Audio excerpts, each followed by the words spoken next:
You're tuned to The Drive on your 24/7 home of the black and gold. Steelers Nation Radio.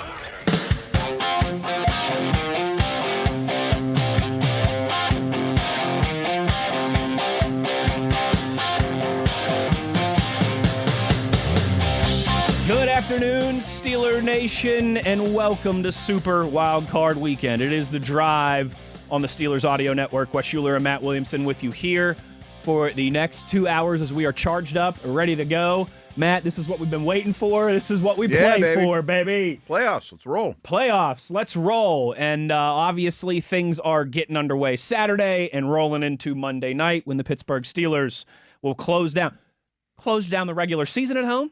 I guess it will. Close down Super Wild Card Weekend at home, and what will be the Steelers. Close down the divisional round at home. Close down AFC Championship. Let's do it. Let's get started here today. But yeah, Matt, let's jump in right there for a second because I did find this interesting. I was talking with our buddy Chad Tyson, and this just kind of dawned on me. In an organization like the Steelers, it's hard to make history. Right. There's been a lot written already. It's hard to surpass it or there's records or, right. 6-time Super Bowl champions and more division titles than any other franchise in the NFL, and Hall of Fame coaches and Hall of Fame player after Hall of Fame player after Hall of Fame player, and MVPs and defensive MVP, defensive player of the years. And just funny, Marquise Pouncey gets elected to the Hall of Fame in 2030. I'm like, oh, that's their third center to do that. Right. Oh, great. It's a privileged place to be as an organization. If you're a New York Yankee, it's tough to make history. If you're a Boston Celtic, it's tough to make history. Yeah. But we're going to make some history Monday night. Steelers' first time hosting a playoff game on a Monday. Okay. That's pretty cool. It is pretty cool, especially with their record on Monday, which is really awesome. The backdrop of how dominant they've been on Monday nights at home. I know it's technically not Monday Night Football the same way that streak is, but it's close enough. We're going to count it. I'm dreading, or I really hope that in Week 10 next year, Matt's stats doesn't say the Steelers are 23-0 hosting a Monday night game during the regular season. Yes. Little asterisks on it, Absolutely. Right. Absolutely. I'm with you on that. I do not like the weather driving in here today. It's nice. The first time the windows down. Probably the first and the only time in my life I will complain about nice winter weather in Pittsburgh in January. Yeah. As you mentioned, it's windows down. It's 65 degrees and sunny out there right now. I stopped at a drive-through beer distributor on the way here, and the beers aren't even cold. Come on, man. I was thinking, I should go outside and wash my car again, even though I did yesterday. Yeah, I should do get it the again hose today out, with how beautiful it is. Go sunbathing. I don't like that. I wish it was 17 degrees, and those domers from Texas, that Houston Texans that play in a dome down there had to come up into freezing, snowy conditions. It won't be quite this warm. It'll be chillier, I'm sure. By Monday night. But Matt, as we get closer and closer to this one, I'm real excited for a bunch of reasons. But I think the biggest one is just this feels like a legit coin flip game. This feels like, and I don't want to poo-poo the Steelers teams of the past 2 years, and especially the quarterback situations of the past 2 years. Mm-hmm. But this group feels different heading into the playoffs this year. I think hosting the game always feels different than going on the road this time of year. Yeah, without going a doubt. to Buffalo with this much snow, and right? Josh and, Allen, and Baltimore, and and that crowd that gets all jacked up there, and just what we know Steelers Ravens and the history and the rivalry and the energy that's behind that.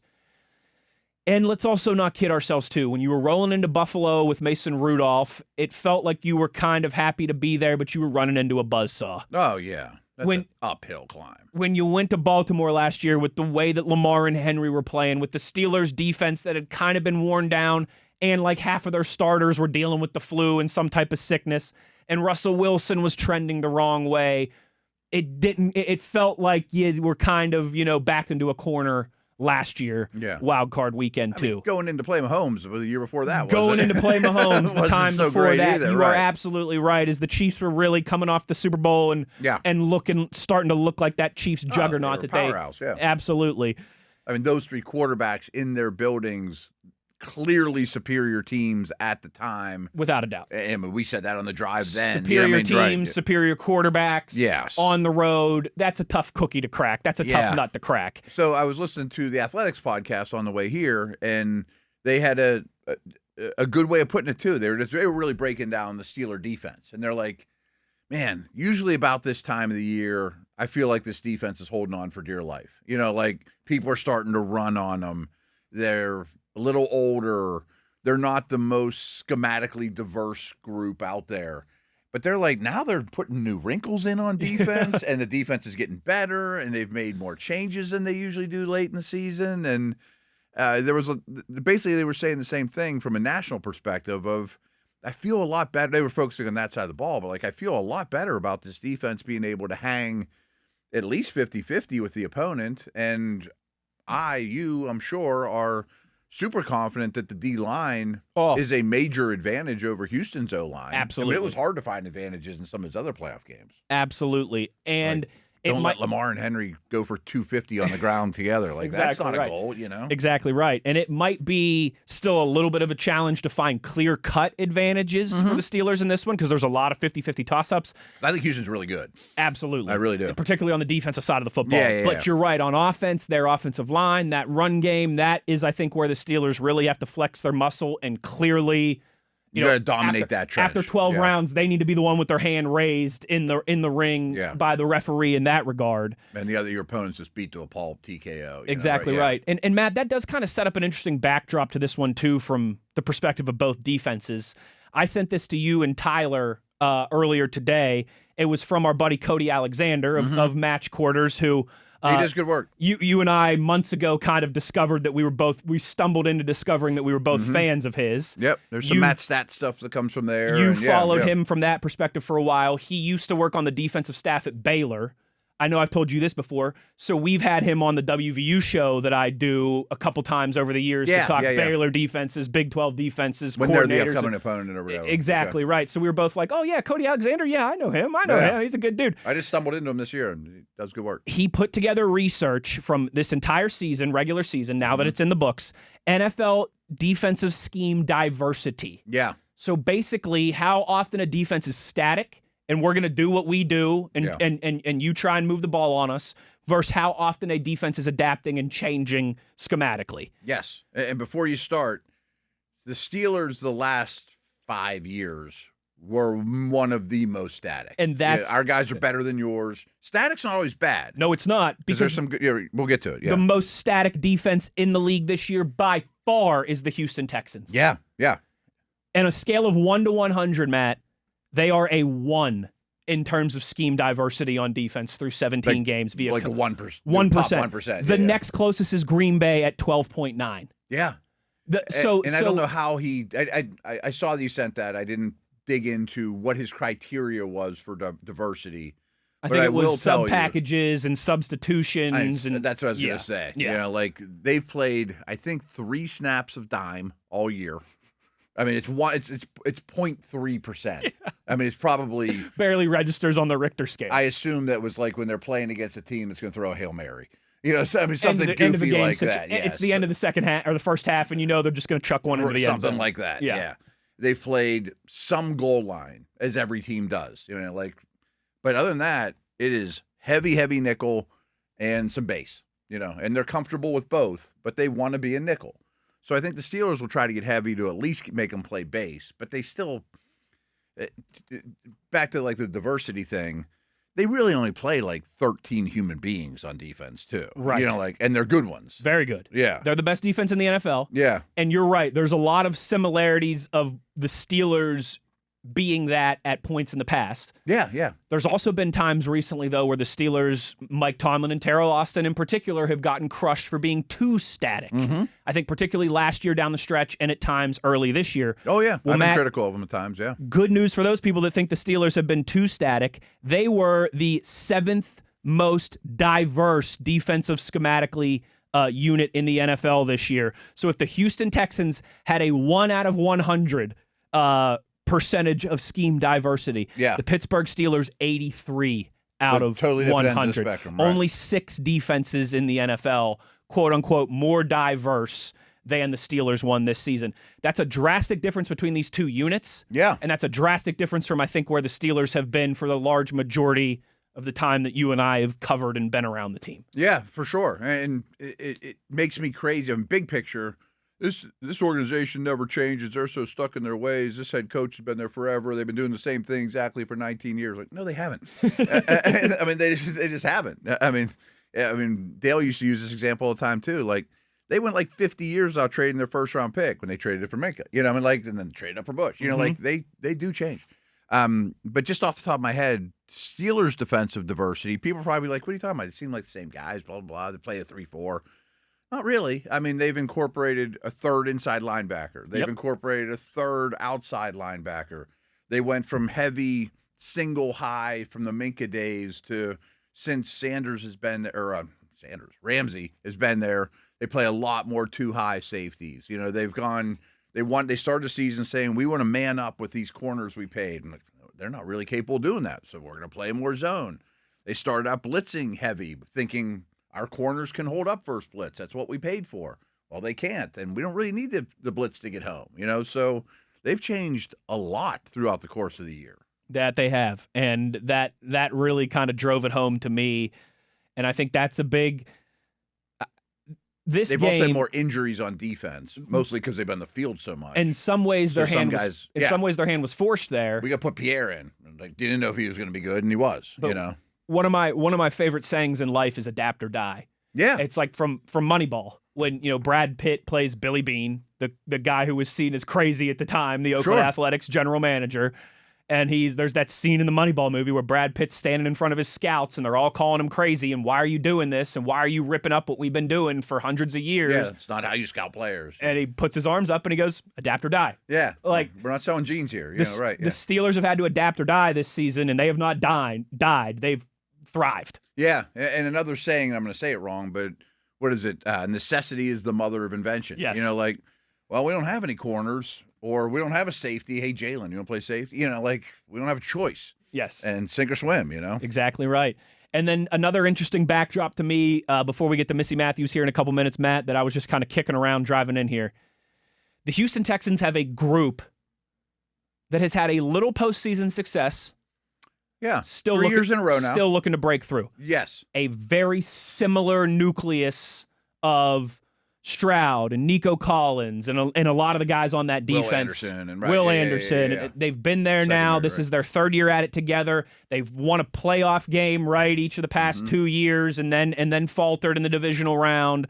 They kind of have a group that has been to this point together and is looking to break through. Yeah. Whereas the Steelers have a group that really hasn't been to this point together. I mean, some of them have, obviously, but when you consider Aaron Rodgers and Jalen Ramsey and DK Metcalf and Kenneth Gainwell, a ton of new pieces. I'm even thinking like Cam Hayward and TJ Watt. Like, Houston I think Houston's a better team than the Steelers. But there's not someone you said, oh, that's a Hall of Famer. You know, like the Steelers have dudes that are different portions of their career, you know? Houston, what these two teams are about to do Monday night, Houston, this group of the Houston Texans has done that more together than the Steelers have. Yeah. But they're ahead of schedule. The Steelers have Rodgers and Ramsey and Sayamalu and guys that have achieved the ultimate goal, just albeit with a different team. Mm-hmm. So what's kind of the better leadership spot to be in? To be with a group where you've done this together, you just need to break through, or to be with a group where there's a lot of new parts and many of whom have broken through. I just find that interesting too. I should have said this earlier in the week, but I'll just real quick. Kind of the history here of the Texans is this time of year, they're like the worst team in the league. They hired DeMeco Ryans, hot, defense coordinator from the Niners who had tons of success. He was one of the guys everyone knew was going to be a head coach.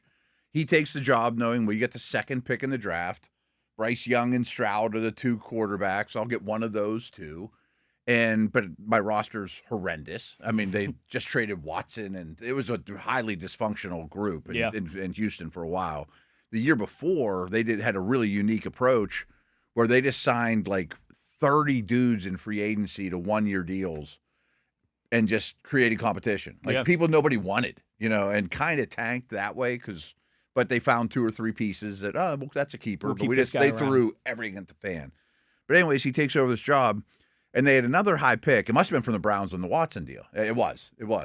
So they draft Stroud at 2, and I think they preferred Stroud to Young. So they were happy Young went. That's kind of a well-known, not secret.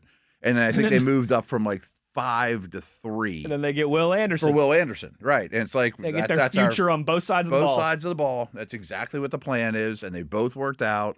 And they went to the playoffs that year, and they have every year since. And they've gone to the divisional round every year since, And so they are thinking we are right where we want to be. We've been knocking on the door. It's time to kick that thing in and break through. Whereas the Steelers, it's like it's time for us to kind of reassert that we can win some postseason games and we belong in these conversations and getting back to being what people have, what the Steelers have been in the 21st century for so many years. That's such a foreign thought for Steeler fans to be in that situation when DeMeco Ryans took over. Totally. Right. Totally. And it's worked out for them. I know a lot of people will say, "See, we could do the Houston Texans we could tank." Yeah. Worked out for them, but there's a lot of others who have still been trying to play that game and have not had any success. So it's a big one. It's a fun one. There's a ton of storylines that we are getting into. A bunch of streaks that are so many. They're going to get broke. So many. Of them are going to get broke. This is one with a whole bunch on the line. It obviously is anytime it's a playoff game. But this feels massive for both franchises in the type of year that they have had. We will get the view from the sideline with Missi Matthews when we return on the other side, and then we'll start talking some matchups. We've kicked around some of these Nico Collins and Derek Stingley's and Anderson and Hunter and some of these big names. We'll talk matchups too, here as we roll along today. So much to get into. It's Wes Uhler, Matt Williamson, The Drive on Steelers Nation Radio on the Steelers Audio Network.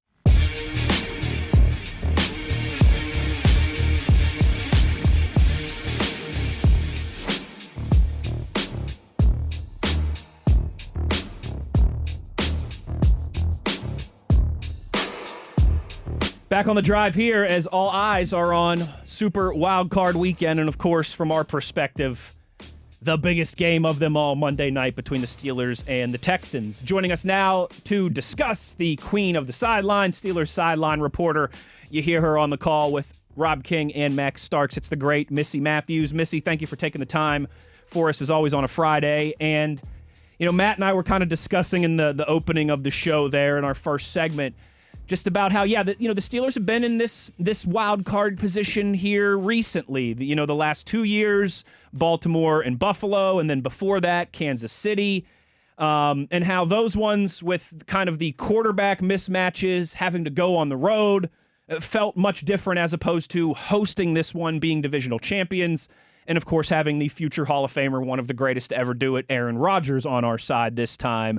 I got to imagine you agree. Like, we've been excited, we've been hopeful going into the playoffs these last handful of years, but this one seems a little different, seems a little more optimistic. Yeah, absolutely. I think, number one, not going on the road is huge, and I really feel like Aaron Rodgers has made everybody buy in this season, believe that they can win games, believe that they can make the postseason. And even after the Cleveland game, he's like, okay, yep, we played bad today. I played bad. We're going to go home next week and we're going to win. Like, it was immediate confidence. We talked about that last week, and I feel like that has carried over to this week as well, especially, the way they were able to come back, being down 10-0 at one point in that game, not getting any points at the end of the first half.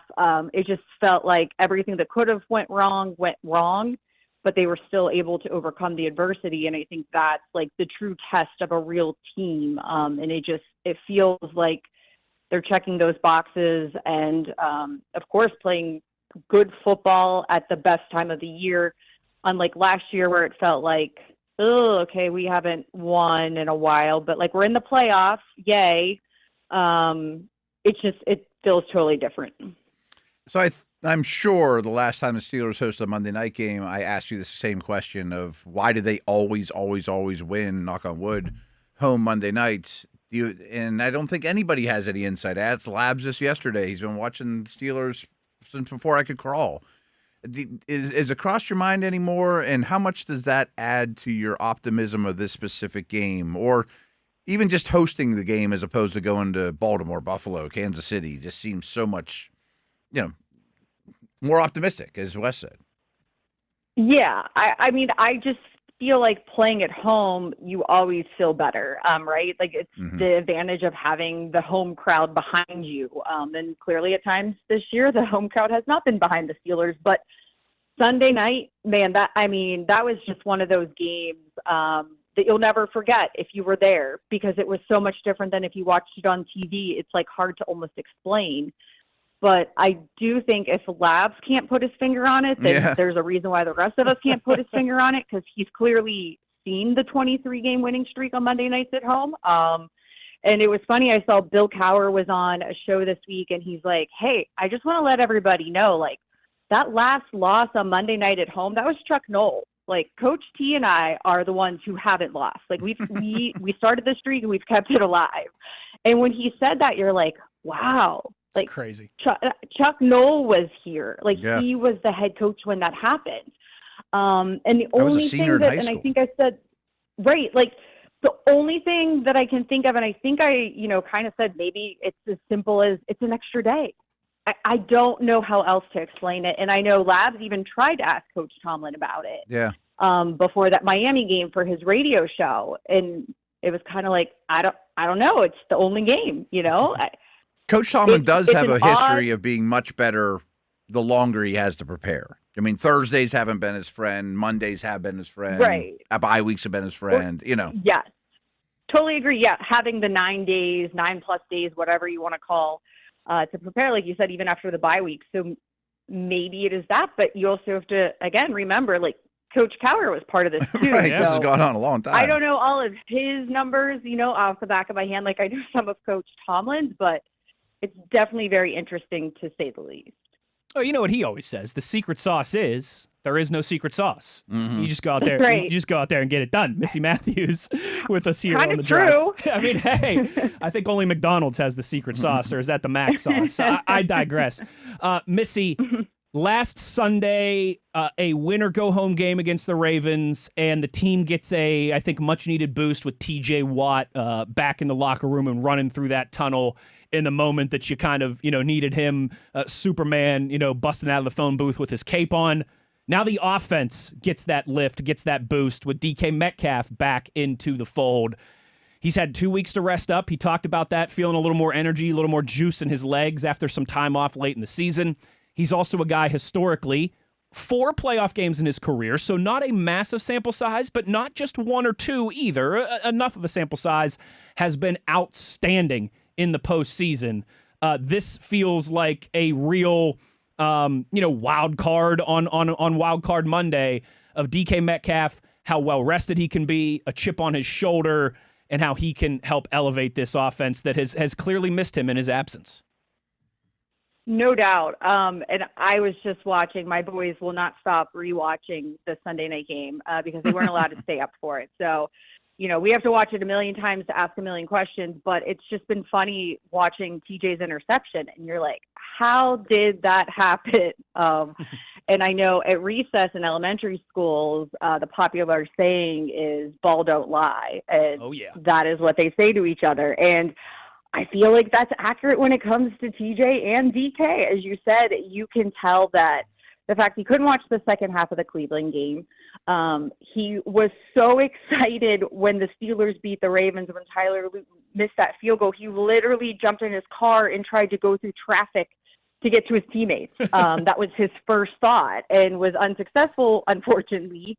But just the response he got when he returned to the facility, I just liked how he answered questions. Yes, he takes responsibility. What he did was not good. It got him a 2-game suspension that hurt his team clearly. But at the same time, he had belief in his teammates to get them where they needed to go. And now he's back. And as you said, 4 playoff games, but 5 touchdowns. So more TDs than games, not a bad thing. And averaging like 112 receiving yards per playoff game. Mm-hmm. So I think it's huge. Clearly, I'm sure you've talked ad nauseum about the Texans defense and how well they play, the physicality that they bring. And it's almost a mirror image of, how the Steelers like to do things, especially on defense. So you mentioned how he was received coming back to the facility. Did you get the impression it was open arms, all's forgiven, let's go. We're a team again? 100%. I mean, I saw when Cam Hayward had one of the social team from NBC Sunday Night Football's camera, they were having him do, like the selfie walking over off the field. And Aaron Rodgers popped over, and Cam's like, he doesn't usually do this, but we're AFC North champs, so like he's going to do it. And, Aaron's kind of like, I don't want to be here, Cam, but I can't say anything bad. We're live. And then the last thing Cam said was, and we get DK back this week. Like that was, coming from Cam, not Aaron, who probably missed DK more than anybody, but Cam Hayward. That was like one of the first things he thought about. He was not even at like the 50 getting off the field to go to the locker room. So I think it's very clear that they all like him. I just, from my personal interactions and just the way that the team embraced him, I just feel like, maybe the outside perception of what DK is or has been is similar to the Aaron Rodgers that they then got to know. DK's been, just an outstanding teammate, player. I think I've told you guys a story about how the one game he was kind of like, guys, I don't know if I can block anymore, but he'll do the grunt work. He played gunner when Ben Skoranek hurt his hand and wasn't able to go out there. So he thought in Baltimore, like he's that team player guy who wants to win. And those are the guys that you need to get you over the line this time of year, certainly. Missy, thank you for the time. As always, great stuff. And we'll see you here in a couple days. Perfect. And we'll talk next Friday, right? That's exactly right. We'll keep this thing humming divisional round, whether we're going to New England or Denver or wherever it may be. We'll catch up with you then. Thanks, Missy. All right. Thanks, guys. There she goes, the queen of the sideline, the great Missi Matthews. Matt, good news across the timeline here. Oh, yeah? Jaylen Warren back at practice today after missing yesterday with an illness. So hopefully, like we kind of talked about, you never know. Maybe something's not going around. Could he? Yeah. Maybe something's not going around. There's 65-degree weather today. The sun came out and said enough with that. We ain't going around anymore. Huge. And we kind of yesterday were hoping like it's not a debilitating illness. He's not like laying in bed struggling. Just maybe and there's been times in NFL playoff history where a whole team gets hit this time of year. It happened to the Steelers last year going into Baltimore. Right. The defense was decimated with flu stuff. It's a real thing this time of year. It does. Particularly when you play in some northeast colder weather climates where those things tend to go around a little bit more than other places. But Jaylen Warren, after a day off yesterday due to illness, back at practice today, so that is good news. Also just announced the AP All-Pro teams for the NFL come out tomorrow morning, Saturday morning at 9 a.m. Okay. So we'll know if any Steelers, Cam Hayward, like we were talking about. Cam Hayward's the only one that I think has a legit shot. Yeah. I mean, Frazier's maybe a top 2 center, but there's only one that goes. I was going to say it's a little still too early for Frazier and Fautanu. Like I think they'll get it. I think they'll get it at some point in their career. Right, but I'd be shocked if like Fautanu can beat out Penei Sewell. Right. I mean, I guess there is 3 teams though. And Frazier with Brewer. Is it 2 teams or 3 teams? It's 2. Two. Okay. Well, maybe Frazier's a second-team center. Maybe it's going to be. Cam's the one if he's not one of the 4. Upset. I'll be upset. I mean, he'd get a Pro Bowl. Completely agree. Right. He did not get a Pro Bowl, which is crazy, but I think he'd rather have an All-Pro, and the All-Pro means a little bit more. I don't know. It'd be pretty cool to see Joey Porter Jr. get one as well. Yeah. We'll have to wait and see. I don't think he will. I don't think he will either. It wouldn't blow me away. I mean, I think he's reasonably deserving. Yes. That's the highest of honors. You know it absolutely is. Because, hey, making the Pro Bowl still matters, but All-Pro, a little more credentials required behind those. It's not fan votes. voting. Yeah. Right. Yeah. And it's the whole league. Exactly right. Let's take a break here. When we return on the other side, we will dive back into Steelers Texans. You want matchups? We got matchups. Little 5-Star Friday when we return. Wes Uhler, Matt Williamson. It is The Drive here on Steelers Nation Radio on the Steelers Audio Network.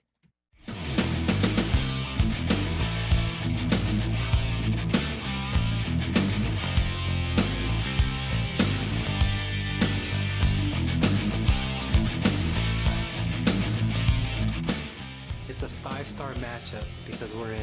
5-star matchup! Anybody we play is a 5-star matchup because we in it! Now, we play that sounder just about every week on the show here, Matt, but we really mean it this time. There's some great matchups in this one. This is a 5-star matchup between 2 5-star teams here on Monday night at Acrisure Stadium. So let's get into it. Matt, we're going to talk from both sides of the football, Steelers offense versus the Texans defense and vice versa. But let's start there because I don't know how much the average Steeler fan knows about Houston. Okay, sure. They know C.J. Stroud, and they know the defense is really good. Mm-hmm. And the defense is really good. It's really good. Best scoring defense in the National Football League this season. They're top 3, top 5 or 6 in pretty much every major statistical category that you would look to. Yeah. Run defense, pass defense, scoring defense, turnovers, sacks, right, yeah. Time of possession, all that stuff. So we know some big names. The edge rushers, the bookends, and Daniel Hunter and Will Anderson Jr., of course. Derek Stingley Jr., who's rounding into one of the best defensive backs in the entire National Football League. Yep. So where do you want to start? When you evaluate the Texans' defense from a matchup standpoint, where does it begin? I guess it starts with those edge guys. I mean, those defensive ends. I mean, it's just, to me, the Steelers are the only team that rival the defensive end edge room. And the Steelers having Herbig is huge. But if you only can put 2 out there, which is often the case, Houston's better. I mean, I think their pairing is better than any pairing the Steelers can put out there. But that's not, they don't play against each other, so who cares? Sure. Sure. But you got to block them, and they got to block our guys, However, I don't know that the Myles Garretts and Hutchinsons and these guys are in that neighborhood. Trust me. Will Anderson, to me, would be Defensive Player of the Year if it wasn't for Myles Garrett. I mean, I think he's clearly the number 2 guy in that voting. And Hunter has more sacks than him, and I think he's going to go to the Hall of Fame someday. And he's playing phenomenal. But the Hutchinsons and Garretts don't disturb the Steeler passing game as much as most teams. The ball comes out quick. Now, there's something I wanted to mention before. You talked about the defensive diversity. We always talk about, like, when they play Flores, Rodgers will handle that better than most. Yeah. Now, do you have as big of a mental advantage than this one if everyone on the planet knows what they're doing? Or does he get it to the point where they only run 2 or 3 coverages? I know what's coming all the time. Maybe much like we saw Sunday by the third quarter, exactly. Aaron Rodgers those puzzle pieces start to come together. Right. And, I mean, a couple things here, too, is, dominant edge rushers don't disturb the Steelers as much as other teams because the ball comes out so quick and they throw to the flats and all that stuff. But I also think, I know, Houston's great against the short passing game. They're great against those dump-offs because they get so many dudes to the ball and they play viciously. Yeah, I mean, ferocious. I mean, I love the LT on the sidelines in the 80s. Let's go out there like a bunch of crazed dogs. Yep. Yeah, this defense goes out there like a bunch of crazed dogs. But the edge guys start things. And I wonder, too, like, I don't think this is a huge secret, and it was true for Brady and, frankly, Ben and dudes that played late in their quarterbacking career. They don't like getting hit so much. Sure. But if you're Rodgers, might you say, this might be my last game? Maybe I am going to hold it for 3.1 and drive the ball on a deep in-breaking route to Metcalf 30 yards down the field. It's not the middle of October, live to fight another day. Right. There is no other day if we don't fight today. Right. And a big thing, and I bet Coach Tomlin would tell us this if he were here, like, we don't want Rodgers taking hits because of his age, but also we don't have a chance without him. Absolutely. We got to keep this guy healthy. Absolutely. We saw how the one game the Steelers had to go without him went. It was not great. So I wonder, will he be more apt to hang there knowing, hey, even if Cook and Fautanu and Help are doing well against these edge guys, I'm probably going to get hit as I throw his ball. Or are they going to keep just attacking, get out? It probably depends how successful the latter is. Certainly. And even with that, though, if he is able to hang in there a little bit longer, stand in the pocket, make some throws. The Texans have given up some big plays the last month or so. Some explosives. Yeah, because they're pretty aggressive, They are aggressive, and it pays off for them more times than it doesn't. Of course. But they can still also be had. If that's going to be the case for the Steelers, I got to imagine that centers around DK Metcalf. I would think. Do you think he sees exclusively Derek Stingley Jr., mostly Derek Stingley Jr.? How do you think they deploy that secondary in Houston against a Steelers wide receiver core that clearly has one straw that stirs that, one home run hitter? I bet, and I don't know this for sure, I bet that they play it pretty straight up in terms of we're not going to follow – because one of the things about the simplicity of their defense that they love is then they play even faster. Nobody has to think. And Dale and I used to talk about this a lot. And we'll talk about it like when Porter, like if Porter follows Nico, well, it's easy on him. I got you. I walk around. If you walk over there, if you go in the front row, I go with you. You know, I mean, whatever. But the other 10 have to adjust accordingly. So if you can avoid following, why bother? Because both their corners are both really good. And the other 10 don't have to worry about adjusting when Metcalf goes in motion, or first thing if you come out as a strong safety, he's like, where's Metcalf? Okay, I have to align accordingly. Well, now I can eliminate that step. But what I know is going to be true is, and this is the biggest argument really for the Steelers to be a second receiver, he gets so much attention. You know, like even if it is Stingley, who's awesome, and both their corners to me are Pro Bowl level, the free safety Bullock, who is a total ball hawk, by the way, is probably going to lean Metcalf's side no matter what. I mean, I'm sure DeMeco Ryans and his staff is going, if Thielen and MVS and Austin can get the 24 points, I can sleep at night on that. You know, sure. I mean, teams don't respect those guys. I mean, when you watch all 22, coordinators tell you who they respect and who they don't, and they don't respect the other Steeler receivers. You got to make them, you got to sting them with that, but that's the approach everybody would take against Steelers. You know? Yeah, absolutely. Yeah. And so obviously, I got to imagine big part of that being the tight ends too, to try and command some attention and some space. And then clearly Houston the run is game. playing a lot more man. So they've adjusted some too. The second half of the season, during this win streak, their man percentage went up drastically. Because it's funny, I was asked the other day, like, are they just a zone team? But Stingley could be so good in man. I'm like, they can do whatever they want. But zone is simple. You know, we're not going to, we fly to the ball. We've got guys everywhere. We got guys everywhere. We're not going to blow any coverages. But they have played more man, which Steelers haven't been as good against man. No, they have not. You know, especially without Metcalf. You got to have the man brutal, beaters. Right? Yeah. And they've only had one of those guys to do that consistently. Mm-hmm. And this obviously is a huge part of every Steelers game from an offensive perspective, but how do you think Jalen Warren, Kenneth Gainwell, the Steelers' offensive line fares running the football, not, just against those talented edge rushers, but against the entire front of Houston there? And those guys are good edge setters, too. Yes. I mean, they're not just one-dimensional. They're every down quality players. Will Anderson, in particular, is really hard to move off his spot. Anderson, assuming history shows, holds up, Hunter will mostly get Cook. Anderson will mostly get Faltanu. Okay. It's almost like a 3-to-1 ratio, 75%, 78%. So they will move them, just not. Yeah, not but they're more comfortable often. with left-righting it. And I'm not sure what advantage it gets even moving them because they're both good. Right. They're not it's not like you're seeking your best matchup. No, it's not like when they're both two of the best at what they do. Moving Garrett around or whatever. But that's a good question. I mean, I do think their linebackers are really interesting because they're so fast. I mean, Tau, I crushed that poor guy's name. I was about to say they've got some guys on their defense with tough names to pronounce. Yeah. And Shire. Those guys are two of the fastest linebackers in the league. They do a pretty good job protecting them. They basically have a 3-man defensive tackle rotation with Togiai is basically your early down guy. He's the hard to move, nose-ish type player that won't be out there on third medium, third and long. Sure. So they go 3 deep basically on the defensive tackle group.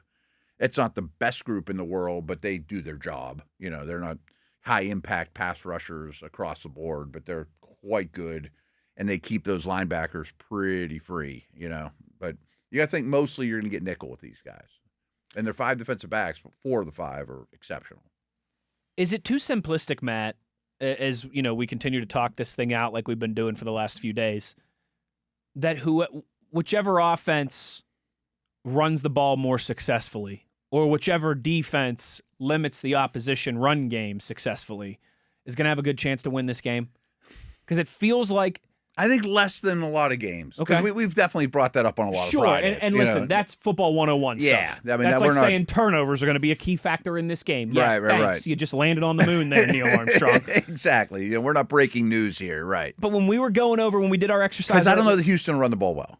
And when we were going over our exercise earlier in the week where we talked about the one pitfall or one fatal flaw for each of these 14 playoff teams. For Houston, it was the run game and that offensive line. It's what they do worst. If you ranked all their strengths and weaknesses, it's their biggest weakness for sure. And so for me, that feels like, okay, that's the department that the Steelers, again, if it's a 12-round fight and the referee's standing there with the two boxers, you better have your hand raised at the end getting that decision. You better limit them and really win the run game when you're on defense, and you better be able to establish something there to make your life easier on offense. Yeah, so like Rob and Missy and I do that preview show, and a big thing was eliminate the run as a key. And that's very possible to me. Like Woody Marks is their main ball carrier. They'd counted on Mixon being that guy, but he's a little past his prime too. But I bet they draft a day 2 running back or sign somebody. Like we mentioned that yesterday. Yeah. It's not because the running backs are terrible. The O-line needs more work than the ball carriers. But none of them are high end. They're all bottom third. They don't have a high end. Even if you just look at offensive line matchups, that's definitely what favors the Steelers most. I mean, of their 5 starting offensive linemen, none of them are top 10 at their position, even collectively. But anyway, the thing is, though, and I assume DeMeco Ryans is the one fueling this. He's a smart, defensive-minded head coach, and they don't abandon the run, though. Because their defense allows them to keep sticking with patient. It. Yeah. So they are a good time of possession team, despite not being a good running team, because they know their defense is going to keep them in games. They stay pretty balanced. We got to play the field position battle for a couple quarters while we figure this out. Yeah, Fine. We're not going to blink. We don't mind punting. Yeah. We're good on special teams, getting field goal range. We've made more field goals than any team in the league.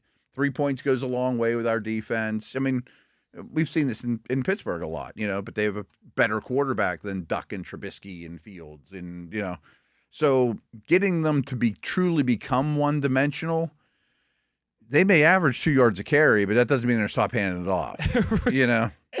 Exactly right.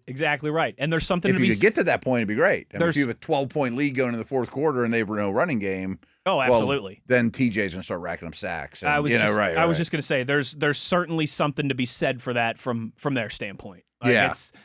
It's not their strength, but in terms of not shying away from it, it allows them to be more of the collective complementary team. That's gotten them to this point. If we're only going to play 14 guys on defense, we want them to get the extra sip of Gatorade and play a little slower on offense and complementary football. He's a really good coach, Absolutely.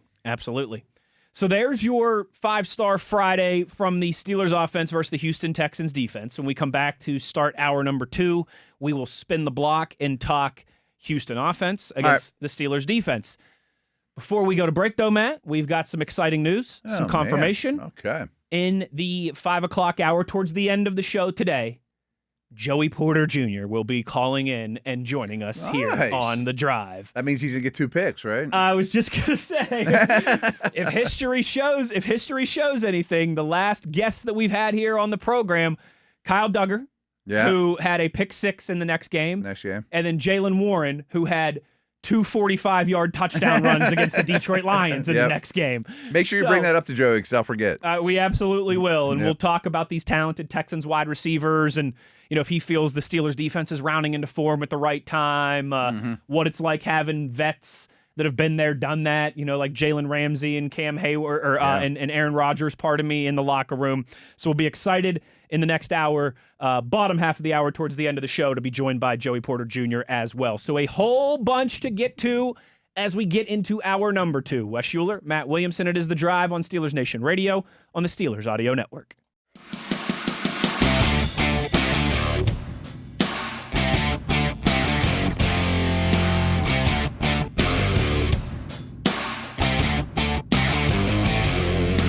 Good evening, Steeler Nation. How we doing? Well, that's good. Us too. Hour number 2 here of The Drive on the Steelers Audio Network. 1 more hour to go as we get ready for Steelers-Texans Monday night at Acrisure Stadium. And Matt, it's time to continue our little matchup segment, our preview. We're going to spin the block and talk Houston offense against the Steelers defense as we complete 5-Star Friday. We're humbled and excited to be in these 5-star matchups. 5-star matchup. Somebody leaving here with a loss. Not going to be us. Matt, let's start with the quarterback, as we often do in these conversations. Yeah, might as well. C.J. Stroud. I think I'm a fan. You and I both are fans. Yeah. I think I think it was last week or maybe early this week, whatever the case may be. All the days and all the weeks and all the games and everything kind of run together at this point. Of course. But we talked about the misnomer with Joey Porter Jr., where a lot of people, anytime you tweet about how good of a season he's having, a lot of people reply, yeah, but what about the penalties? Talk about the penalties, all the penalties. Yeah. And that's not the case anymore. No, right. He's the batter who struggled with the curveball his first couple years in the league, but now he's figured out how to hit it. Yep. I think there's a little bit of misnomer with C.J. Stroud, too, because he didn't start out this season great. No. But after he had that concussion and missed 2 weeks and got some time off and settled down a little bit, he has been he's been kind of night and day difference in the back half of the season here. So my take on that is, so go back to, we talked about when he was drafted. He was like the first of these Jaden Daniels, come and blow your doors off on a bad team, take your team to the playoffs when everyone thought they were the worst team in the league, run away with Rookie of the Year honors, rare rookie seasons. So the bar goes way up here, man, he should be MVP then next year, and then he should win six consecutive Super Bowls. It's not really how the league works. Jaden Daniels came back to earth a little in year 2. Yes. So did Stroud. And frankly, Stroud in his second year, and I would say even into the first half of this season, I think was more let down by those around him than him letting them down. Okay. Including a coordinator change. The coordinator last year was really problematic. For that stretch and really for these last 2 years, they've been like the worst first down rushing team in the league. Last year, they were a distant last. I mean, every time they ran a ball on first down, and Ryans wants to, it's 2nd and 9. It's 2nd and 11. Sure. Sure. So Stroud probably prematurely had to overcome some things from his O-line, from the scheme, those around him, lack of a running game. And I think, what is it? We just talked about is the necessity of invention. Mother is the necessity of no, sorry. Something's the mother. Right. Necessity is the mother of invention. Yeah. How many radio hosts does it take to figure that one out? I think the Texans, when he got hurt with Davis Mills in there, realized, I think the supporting cast stepped up while he was gone. Because Mills is just a guy. Sure. He's fine. But they're having this winning streak. I think they figured some things out. They moved some O-linemen around a little bit. They refined some schemes. Their rookie receivers have gotten a little better late in the year. So everything got better. The nest was way comfier. Sure. And then you put the mother bird back in, and it's like, I don't have to do as much. Right. Makes sense. And I think that it all worked out pretty well. It certainly has. And they have obviously been a different team since that 3-game losing streak to open the year. Yeah, against good teams, but against still. good teams, and they've played a lot of good. I mean, they haven't played really any slouch. I mean, Arizona, the Cardinals, and the Raiders. Yeah, I think that's about other than that, like 15 of their opponents were. I guess they played the Titans early in the year too. Okay, 14 of their opponents were playoff teams or like right on the precipice of being strong in the postseason. I know I mentioned it on some other shows. I think I mentioned it here, but they have 5 losses. 4 of them are against teams that end up with 12 wins or more. Jeez. I mean, there's only 1 loss against the Rams, the Jags, yeah. Seattle, Denver. It's pretty good. I mean, that's who you lost to this year, right? And not bad, not too shabby. Yes. And then Tampa Bay, who wasn't a playoff team, and they were great back then. But they got them at the wrong time. Very right. good. Yeah. In They the hadn't first fallen half apart of the season. yet. Yeah, certainly. It's unbelievable. Yeah. So everyone knows Nico Collins, and I think he is rightfully so the alpha, but he's not the only one that the Steelers secondary has their hands full in terms of the pass catchers. No, but boy, it's not to the Metcalf level of being so much better. But frankly, he's better than Metcalf, and the other guys around him are interesting. Like Dalton Schultz doesn't really move the needle, but I always sell him short. Like he's never on my fantasy team. But only 2 tight ends, Kyle Pitts and Trey McBride, ended up with more catches this year. He's reliable. Good player. The Iowa State rookies, Higgins and Knoll. It's not Noel. People call him Noel. It's Knoll. Are both coming along well, and they're very different. Higgins is a big-bodied, probably slot, but he might be an outside X type guy like a Nico, similar, where Noel is a returner, thickly built, shorter, but explosive. I think both those guys have really promising futures and are starting to kind of hit their stride late in the year. And Christian Kirk's still a pretty good player. Yeah. Right? So they have receivers. How do you go about trying to limit Nico Collins? Is it JPJ's job? And let's just ask him. He'll tell us. We'll ask him here in about a half an hour. He'll What's give us the game plan. He'll give us all. He'll give us the entire answer key. Yeah. Do you think that they have him? I think they do in this one. Kirk. Yeah. I mean, not like without any help, lone Revis Island stuff, but I bet he follows them. Yeah. I mean, especially because Nico is so big and physical. It's not like Pierre's little or Samuel or Eccles is little, but JPJ is certainly he's got the length. He's got the length, and yeah, I think you're playing strength against strength there in terms of size. Yes, I would agree with you on that. And he's up for the challenge. We know he's good. Yes. All right, let's talk about the weakness of this Houston Texans team, the offensive line in that run game. Yeah. Do they do much well? Is that being too critical of a way to put it? Is this a real? They stick with it, and that's my criticism of the Steelers. They don't stick with their running game enough, and there's a reason they call pound the rock. I mean, you smack that hammer against the rock enough, eventually it breaks. I mean, but I'm kind of dancing around it, not really. I mean, one guy I want to keep an eye out is if we do get a practice report, Trent Brown, the right tackle. Okay, yeah. He's been in and out of the lineup lately, and there's a ripple effect when he's out. Not that he's great. I mean, he's like Orlando Brown size. He is 380. I mean, he's humongous right tackle that when he's healthy, he's a good player. Not that he'll need help with Watt. But anyway, if he's not in, they take a guard, Howard, and move him to right tackle so they get worse at two spots when Brown's out. And he's out a lot, But overall, there's not any of their linemen that I'm like, ooh, that's a really good player. Sure. The rookie left tackle, Ursari's interesting. Mike Pursuta brought this up, actually. They are playing a lot of rookies. Both those receivers, the left tackle, Ursary, the top running back, Marks. So these are all first-time playoff dudes on that side of the ball. They drafted offense heavy. Matt, one of the things that we said we were going to do yesterday was talk kind of specifically about offensive lines in the postseason. Yeah. We've done this. We've run out of time here quick, but yeah, sure. But we've got some time still here in this segment, and I think it kind of piggybacks off of what we were just talking about here.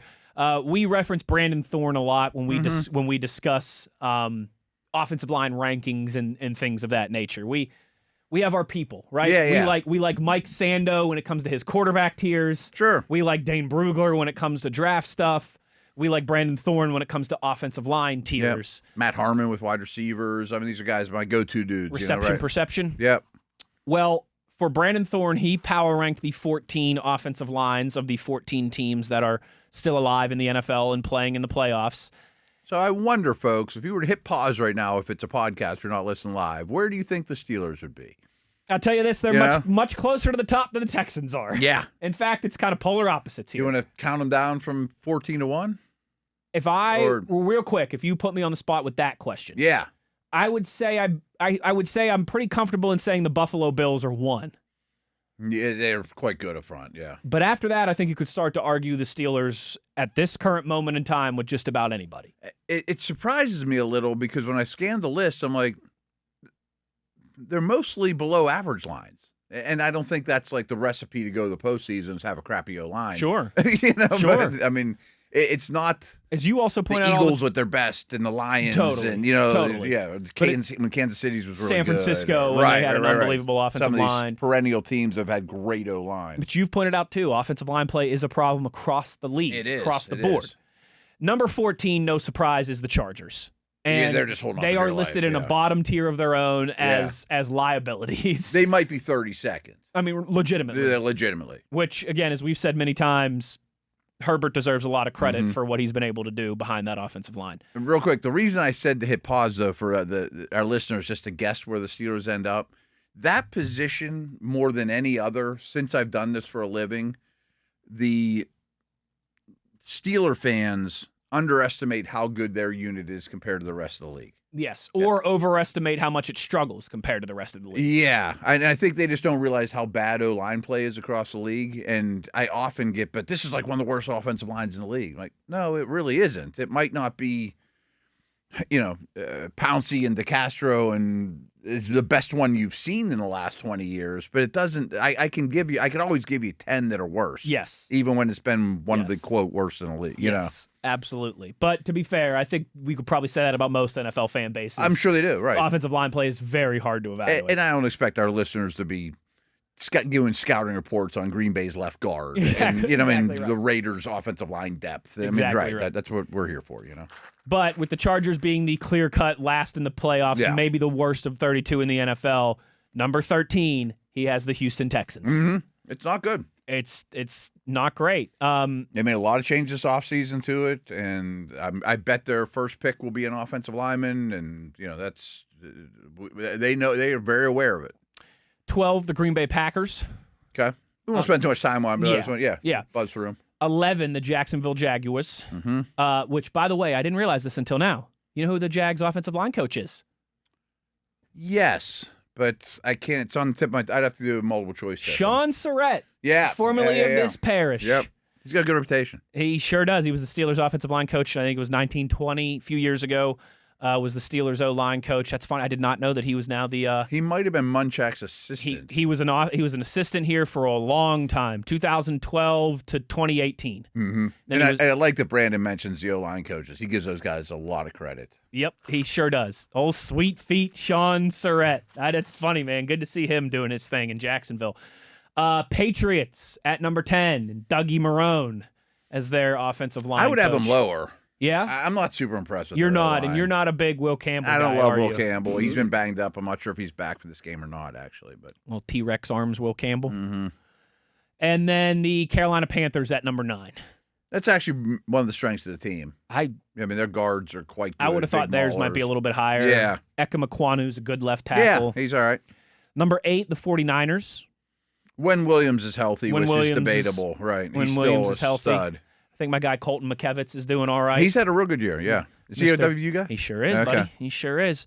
They're very scheme-aided, too. Yes. Absolutely. Brandon's real smart. He'll be like, but Shanahan helps him a lot. Yeah. Or even like when he talks about the Steelers, he'll be like, well, the ball comes out quicker in Pittsburgh, so you should have lower pressure numbers. Good. Absolutely. That's how you should analyze these things, Number 7, the Seattle Seahawks. It's come a long way. I was just going to say the same thing. I mean, it was a albatross for them for a long time. Yeah. Charles Cross is a good left tackle, just got the contract. Zabel's going to be a star. Zabel's going to be a stud. Yep. AQ Shipley does for ESPN. He does like offensive line awards. Yeah. And one of them is newcomer of the year, new trench rookie of the year, like something like that. He gave it to Zabel. And he gave it to Zabel as the best rookie offensive lineman. I would say it'd be Membo or Zabel for me. Yeah.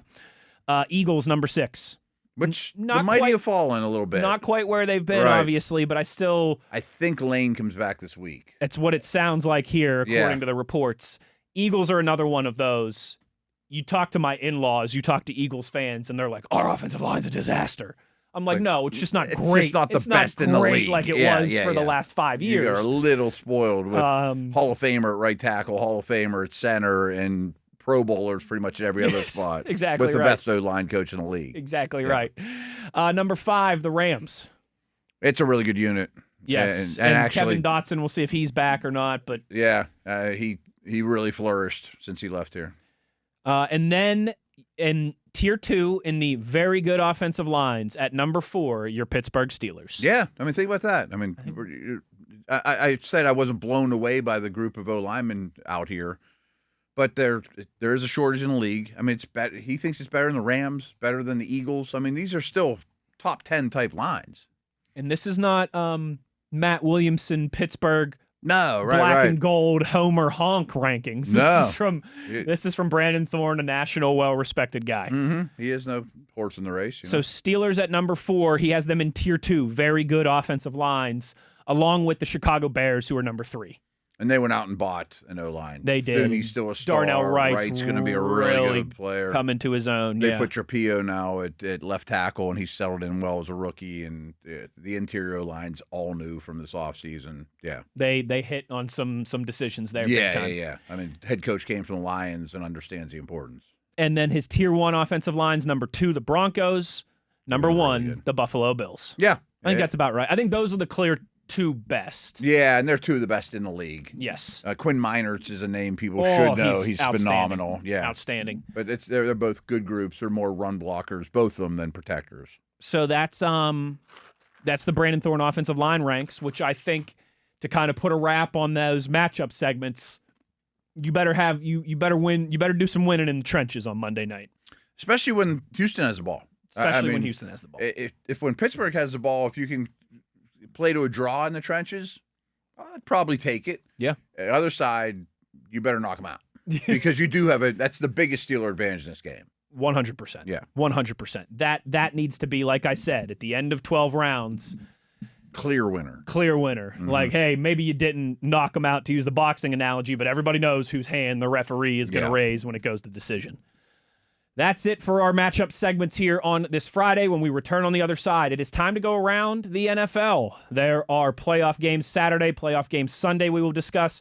We also have to hit on just briefly the college football playoff game last night, the college football playoff game tonight, and a pretty significant development here since we started, today, this afternoon, since, a little before you and I started the show, that relates to a potential quarterback that could have a drastic effect on the NFL draft picture here in April. We'll get into all of that when we return on the other side. Wes Uhler, Matt Williamson, it is The Drive on Steelers Nation Radio on the Steelers Audio Network.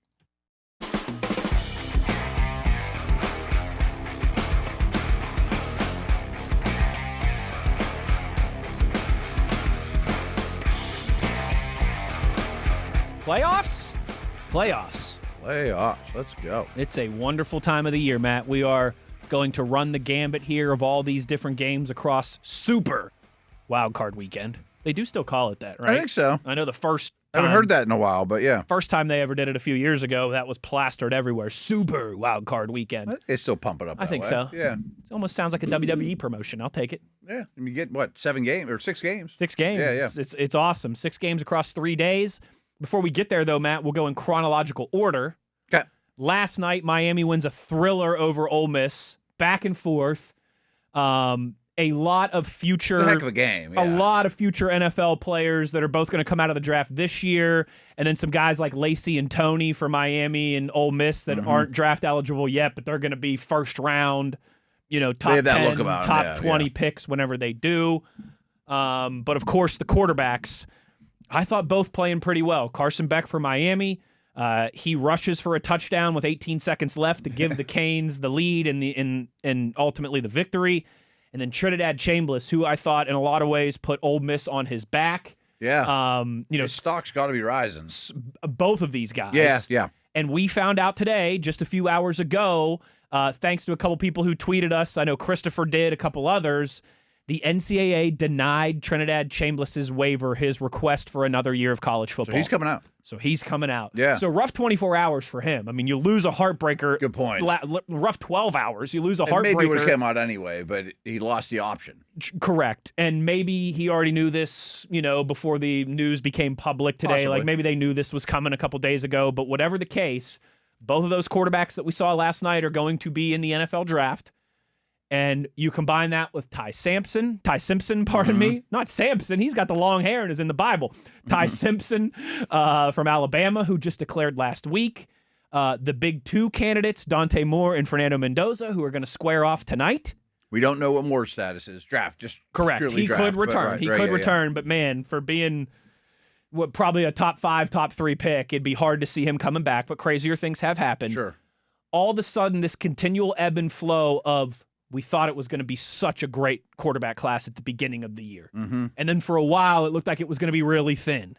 Now it's starting to get back there a little bit. It's starting to become a little more intriguing. And once again, I could see 3 or 4 of these guys going in the first round. And there's a handful of day 2 guys that I'm intrigued with, too. Yes. Senior Bowl invitees, things Sawyer like that. Robinson, Taylon Green. Those 2 in particular. Yeah. This is a conversation for another day. I mean, we got to pick wild card games, but I don't know what to think of Simpson. I can't say I'll trade you the Steelers first round pick right now for Simpson. I'd probably be like, well, we'll see. If you said that for Mendoza, yes. Yeah. If you said that for Dante Moore, yes. Sure, right. Some of these other guys, I might even think about it. I don't know about Simpson. I'm not sure. I need to do a lot more work. Yeah, I'm with you on that. Same with Chambliss, but I mean, he's absolutely. But he's got I got an eye on him for sure. I'm intrigued. You want more potential dance partners out on the dance floor. Oh yeah, and I think again, it's kind of been a back and forth this entire year, but it's swinging back towards there's going to be a few more dancing partners than we thought. But of course, the two biggest names tonight, Matt, Friday night, number 5 Oregon, number 1 Indiana. What could be the top 2 picks in the draft at quarterback, respectively, and Mendoza for IU and Dante Moore for Oregon. I think there's a chance Moore still could be the first quarterback. There is a chance. There's a chance. There is absolutely. The door's still open. Absolutely a chance. Indiana, a perfect 14-0, Big Ten champions. They defeated Oregon in Autzen out in Oregon earlier this season. That was early in the year. I think that was like the first weekend in October or something like that. It was early in the season, but still. Oregon, it's a real statement game by Indiana at the time. Big time. Oregon, 13-1. The only game that they lost was a few months ago to this Indiana team. IU's a 3-point favorite tonight. Matt, I think this is the national championship. With all respect to the team that played last night, Miami absolutely could win it. Mm-hmm. They are a deserving opponent for whoever wins this. That'll be a tough out. And and I, in a weird way, all 4 of, now 3 because Ole Miss has been eliminated, but all 4 of these teams going into last night almost had that team of destiny vibe about them. Like Ole Miss, your head coach leaves and all this turmoil, and you're still finding a way to win playoff games, and you take down Ohio State, the big bad bully on the block. Miami, same thing. You were the last team to get in. So many people were saying you shouldn't be there. Now you're in the national championship game. And then these 2 programs, Oregon and Indiana, neither of which have ever won a national title. Oregon, who's been banging on the door since Chip Kelly. I mean, they've been to 2 national championship games in the 21st century and lost them both. Indiana, who has been night and day from where the program was. The story of college football the last 2 years. Heisman winner, This could be all-time time capsule stuff tonight between these 2. Yeah. I would assume that whoever wins this game is a substantial favorite in the Natty. I mean, a touchdown, which at that stage is a I get what you're saying though, not a 1.5 point favorite. No, right. I've been feeling good about IU this whole time. But something about Oregon, man. I just have a hunch that Oregon's going to. They've been lying in the weeds. Everyone's been talking about Indiana and Ohio State and Notre Dame and Miami. And Oregon's just kind of been lying in the weeds. Didn't have to play in the Big Ten championship game. Quietly taking care of JMU and Texas Tech like it ain't no thing. With all respect to Indiana, and you know it's better than I do, I'm sure Oregon has more 4- and 5-star recruits and team speed. They do. And, granted, Ohio State had that over Indiana. Of course, a lot of these schools, but and Indiana's not just Mendoza and a bunch of slouches. I mean, they have a good team. Don't get me wrong. They sure do. Oregon's got better players. I think if you were just to do the composite, talent scores of each roster, but I think whoever wins tonight has a great chance to win the whole darn thing about 9 days from now. Matt, it's going to be more than 9 days from now before we crown a Super Bowl champion, but that journey gets started this weekend, Saturday, down about 6 hours south on 79 from here. Well, I guess you take 79 to what, 77, I think it is, whatever the case may be, in Charlotte, North Carolina, where the Panthers host the Rams. Biggest spread by far of the weekend. I don't think that surprises anybody. No. But the Rams on the road, 10.5 point favorites. That is one of the biggest numbers you'll ever see for a road playoff favorite in the NFL. Can Carolina work some home underdog magic, or is this one, I think could the this one line's get very warranted. Yeah. Because I know the Rams haven't blown people's doors off lately, but they get Adams back. The defense hasn't been great the last couple games, but I'm not real worried about it. I have extreme faith in Stafford, McVay, and their whole operation. And we did this when we did the power ranks on Tuesday. Not only would I say Carolina is the worst team in the playoffs, which they obviously are, I think they're a well below average NFL team. Yeah, I mean, like I'd put the Bengals ahead of them, and teams like that, Sure. Dallas. Like you'd much rather play Carolina than the Detroit Lions this weekend if you're the Rams. I mean, a lot of teams. Yeah. To be honest, I hate that half point. I mean, they are home. They're going to try to shorten the game. They don't really do anything particularly well.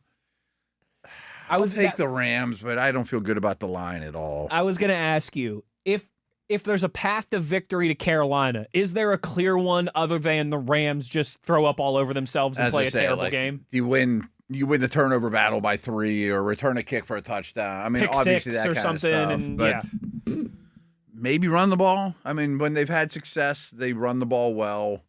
My other podcast, we were citing that they're really good at, how I always cite like 3-and-out percentage.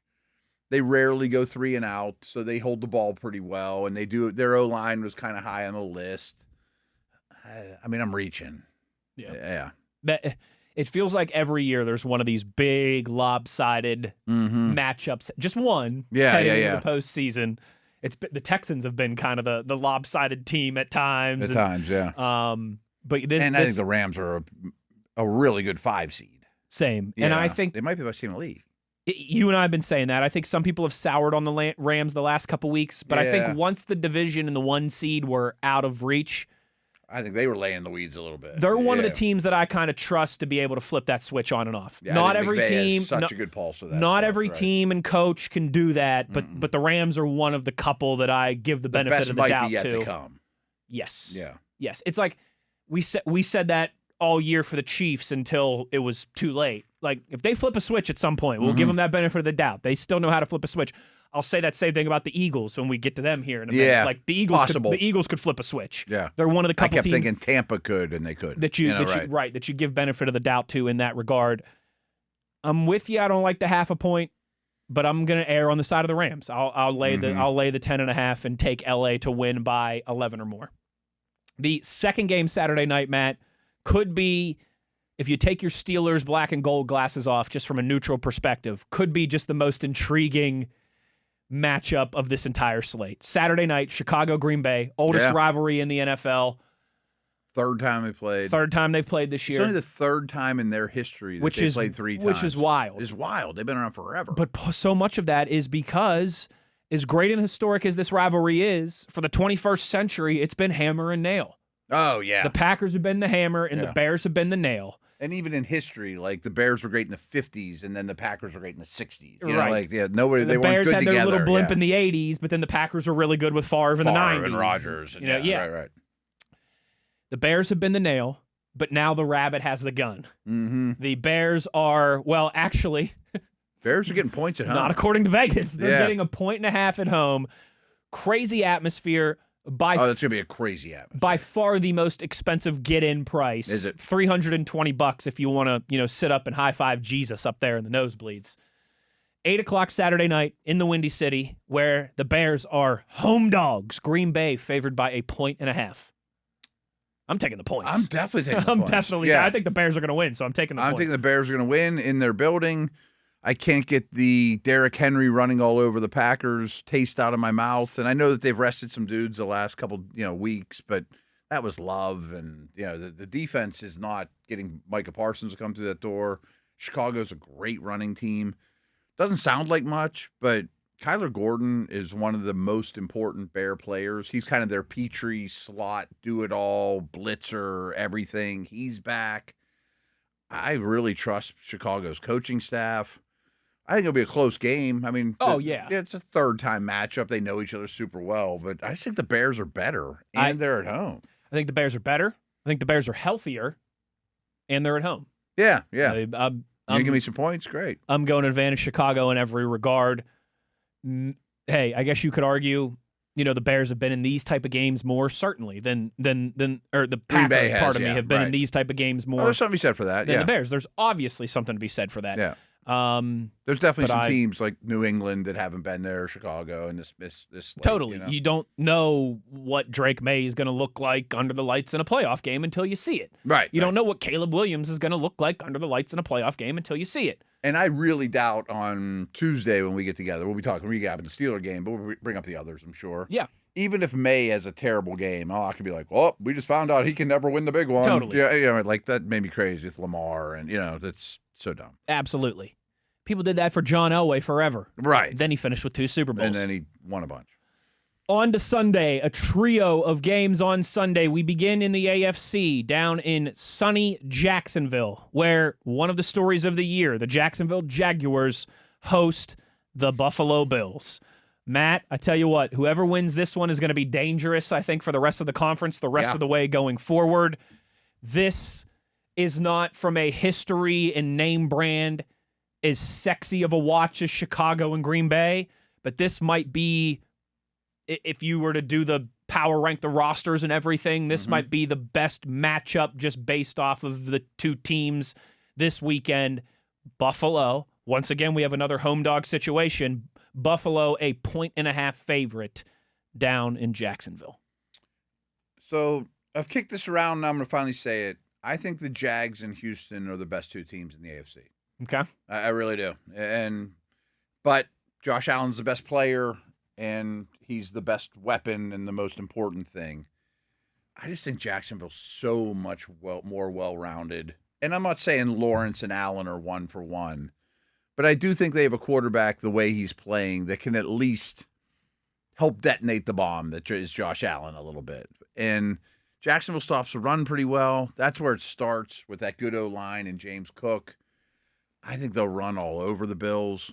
I think they have a pretty substantial home field advantage. Sounds like that place. Duval is all wound up. Duval. Yeah, I think they win the game and could go to the Super Bowl. I think whoever wins this game has a great chance to win the AFC. Yeah, I do too. They've got quarterbacks that are playing really well. They've got pretty bad, Jacksonville more so than Buffalo, but pretty good rosters and the type of areas of strength that you want to have this time of year. That whole team of destiny. I don't even know if that's the right term, but for whatever reason, it feels like this wide open landscape favors Buffalo the most because of all these teams. Yeah. They've been there the most. They've got the best quarterback. Who's been, I know he's never been to a Super Bowl or won an AFC championship or a Super Bowl, anything like that, but you look at the numbers and Josh Allen is a historically great quarterback in the postseason. Yep.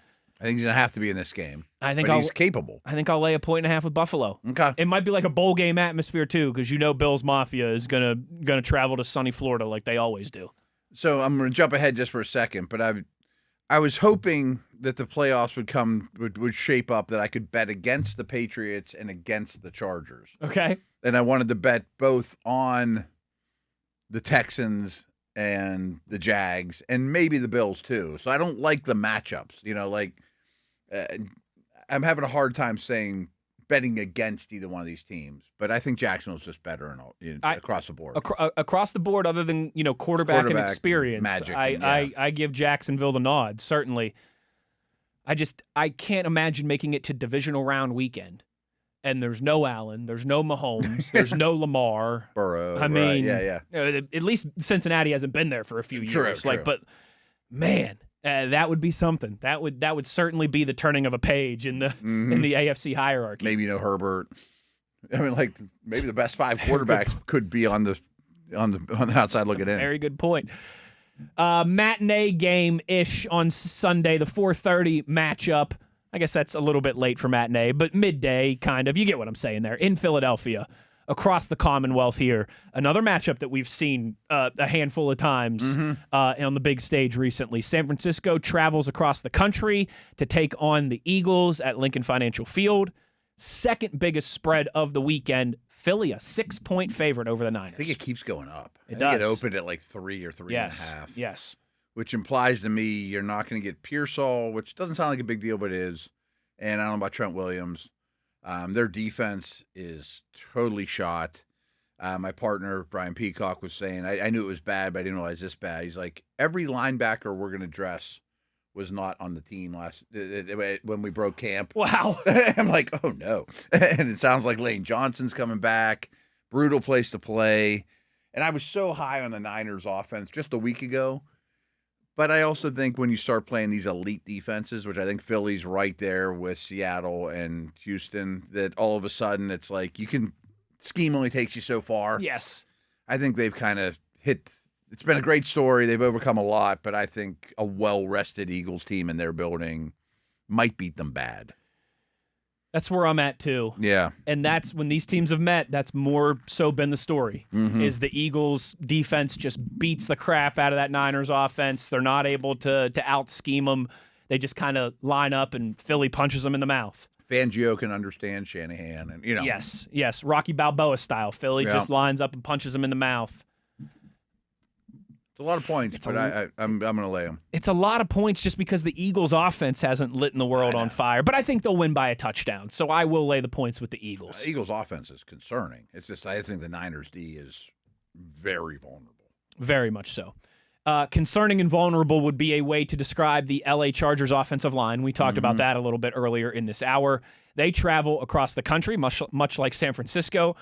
One of the furthest road trips you can make, LA to Foxborough, Massachusetts, at Gillette Stadium, where the Patriots, with Vrabel, with May, with the number 2 seed in the AFC, are a 3.5-point favorite.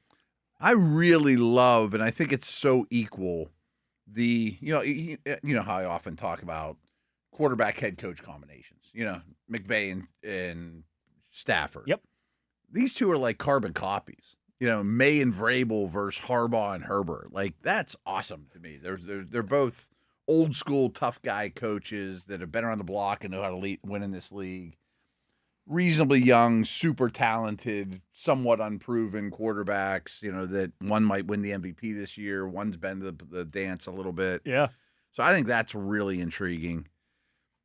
And I wanted to bet against both these teams. I don't love where the Patriots are at. And you go back and look at their schedule, it was a lot easier than I really thought.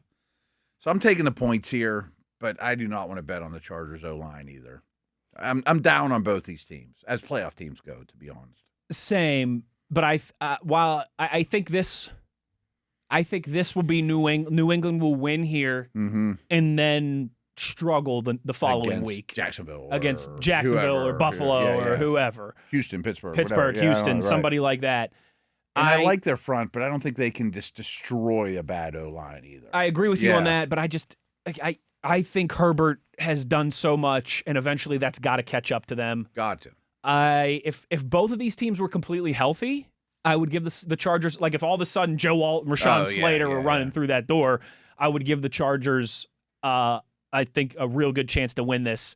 But I'll lay the 3.5 with New England because I feel like for LA it's too much. It's too much to overcome. Yeah. I hear you. Okay, you're taking the Pats. I'm taking the Chargers, but I would not touch it. Well, it's about time. My least favorite. It's about time we disagreed on one of these. Yeah. And then finally, Matt, before we get to our buddy Joey Porter Jr. on the other side of the show here, Houston on the other side of the show. Pardon me, on the other side of the segment break here to close down the show on the other side with Joey Porter Jr. Houston at Pittsburgh Monday night. The Texans are 3-point favorites. We got a lot of home dogs this weekend. Yeah, rare for the playoffs. I have the Texans winning 17-16. I think they're really good. I do too. I think it's an extremely winnable coin flip type of game. Pittsburgh could definitely win it. Cam Hayward, Rodgers, Watt, veterans understanding the importance, realizing that they're well into the back nine, if not on hole 18. Monday night at home. There are some advantages that we've broken down all week. I have a hunch the Steelers win, but my brain is telling me Houston's a little better, and it's one of the few games that you don't say the Steelers have a distinct turnover special teams advantage. Yes. And if it's going to be a tight game and you don't have that going for you, I'm not sure it'll go negative, but you don't have that going for you, or sack differential, or like things like that they usually can count on. Houston's also good at. Yes, they are. Yeah. They're very good at. I'm with you. This will make everybody happy. Listen, for all of you on Twitter, for all of you in the YouTube comments, Matt and I both had to pick against the Steelers. I don't want to tell anybody, but there's also some of that too. Sometimes you just got to lean into it. Yeah. I almost want to take Houston 13-9, just like I did last week, and just run it back completely. 20-17 Texans. Low scoring, tight. and their defense being just a shade better than the Steelers' defense ends up being the difference. Could be, yeah. And we'll be in here talking about us reverse jinxing the Steelers' opponent again. That's the plan. That's the plan, Yeah. baby. If you know, you know. It's a type of if you know predictions from Matt Williamson and I today here on the show. We have got to get to a break because we've got Joey Porter Jr. to wrap this thing up on the other side. We'll talk to him about these talented Texans wide receivers, what it's like having guys like Aaron and Jalen Ramsey and guys that have been there, done that this time of year, and a whole lot more with JPJ when we return on the other side. Wes Uhler, Matt Williamson, it is The Drive on Steelers Nation Radio on the Steelers Audio Network.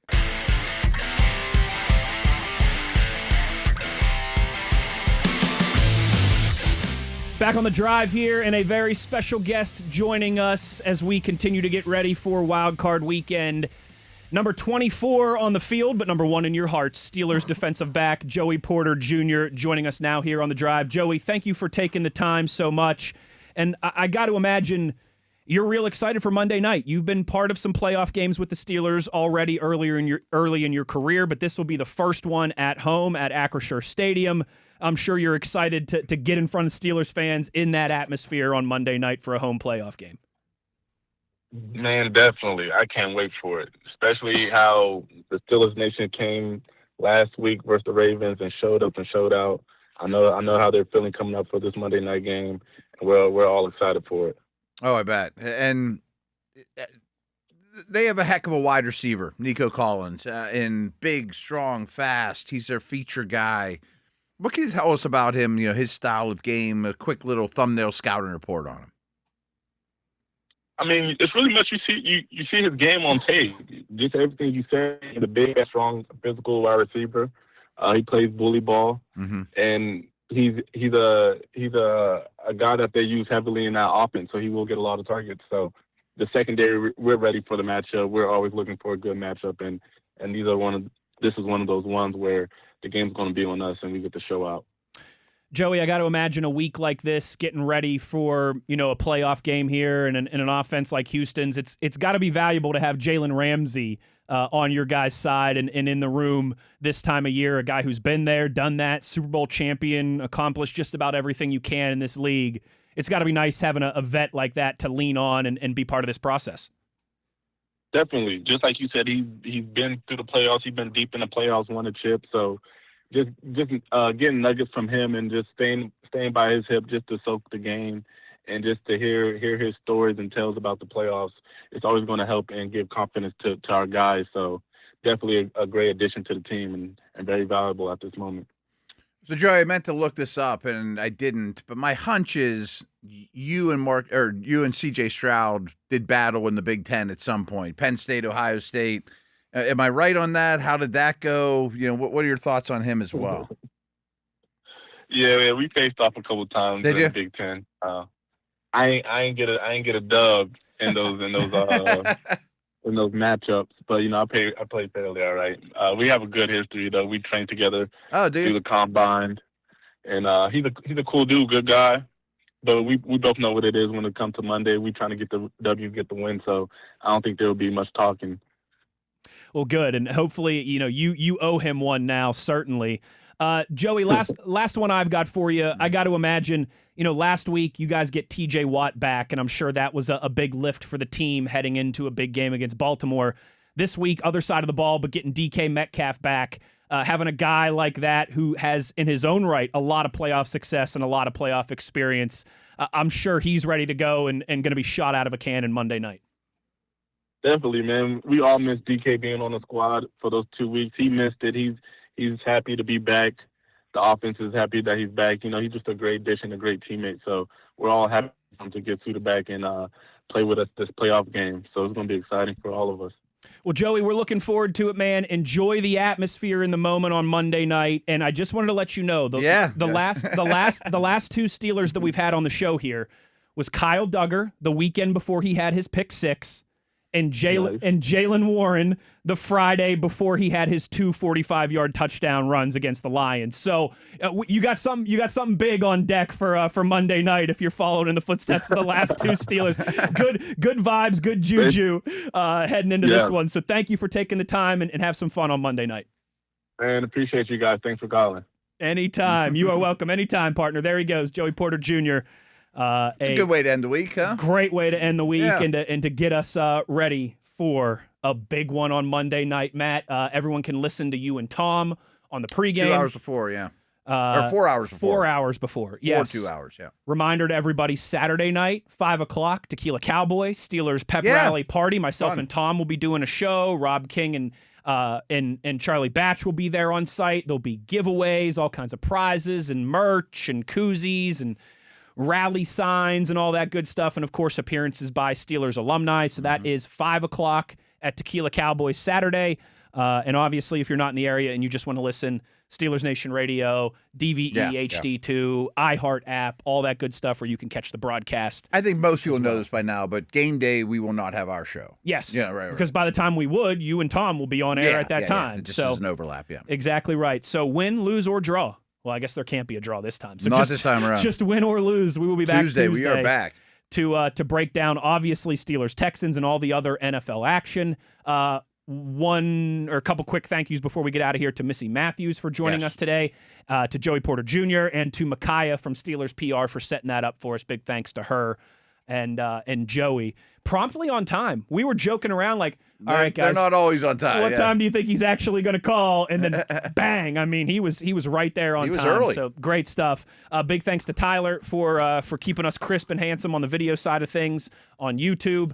And for Matt Williamson, I'm Wes Uhler. Take care, everybody. We will talk to you Tuesday. As always, you know where to find us. It's on your 24/7 home of the black and gold, Steelers Nation Radio on the Steelers Audio Network.